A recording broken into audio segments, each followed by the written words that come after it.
Hello, everyone. My name is Derek Stearns. I am a second year science teacher at Goddard High School. I teach physical science and life science, so mostly freshmen. I do have a handful of sophomores, juniors, and seniors just kind of mixed in, but mostly I deal with freshmen.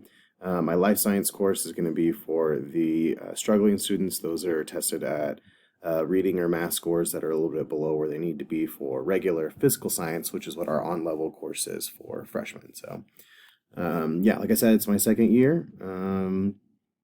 What has caused you to pursue this path? So I actually was working in the medical field. My degree is in biomedicine. I worked as a lab tech for a while. Got into the educational field kind of when COVID first hit. I was working as a long-term sub after lab I was working at closed down in Dallas, Texas. I moved back home, became a long-term sub for Goddard, and then was ended up offered the science position. So that's kind of how I got where I'm at. As far as leadership goes, I think I see how hard our administrators work. I think that there's a lot of things that they do that I don't think that I would want to do. I'm not saying, in the future that's not something I would consider, but as far as more or less leadership roles outside of administration, I do work on our IPS committee, so individual plan of study.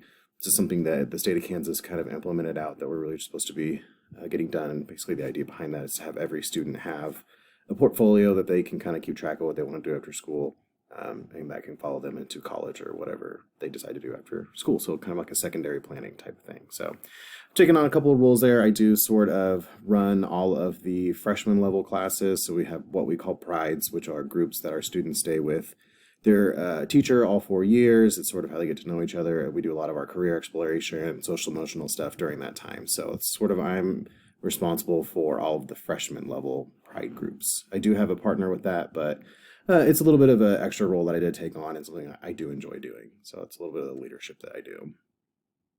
As far as, just me personally, I have a big family. I really grew over the last about 8 months. I've had two nieces and one nephew born. So lots of babies around. I personally am a big outdoors person. I like to spend as much as I can outside. I have a family cabin on the Nenaskaw, so I like to bow fish, things along those lines.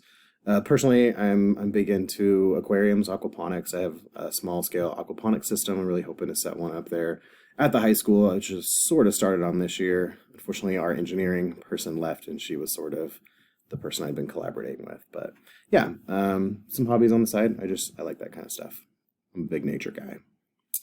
Personal experiences with leadership. I think that, being that I've only been at Goddard High School, I think I got very lucky with the administration that I have. I have a very good relationship with my administrators. There are people I feel like I can go in through and talk to them about issues that I'm seeing. I think that a lot of them have the experience. They have been teachers in the past and can really speak from a place of knowledge and experience instead of, more or less just a leadership role. But, outside of education, leadership is important. When I think back on all the jobs that I've done, I still work a second job occasionally with my old general manager from the Kansas Star Casino because he was just an excellent he was an excellent boss. And you'll find that working with good management, administrator or not, is something that keeps you coming back. So I think that it's incredibly important even outside of education. Now, obviously in education, it's even more important because they wear a lot of hats.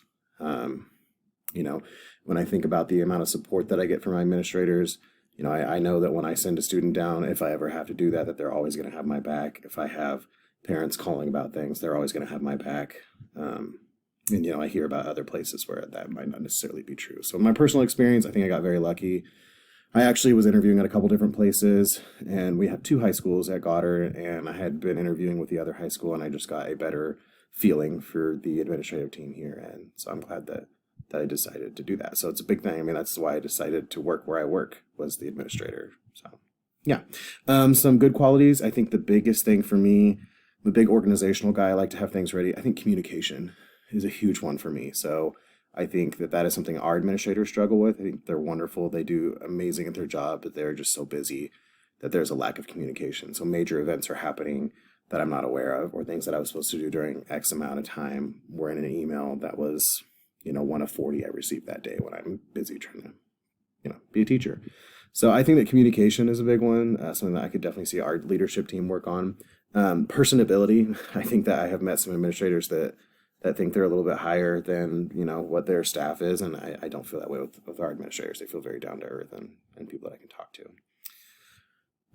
Attributes of poor leaders, condescending. I have had some experiences with colleagues that, have made comments that about the way that I'm doing things that they could have made them in a better, more constructive way. So I would say that leadership that know how to give feedback without it being a personal jab.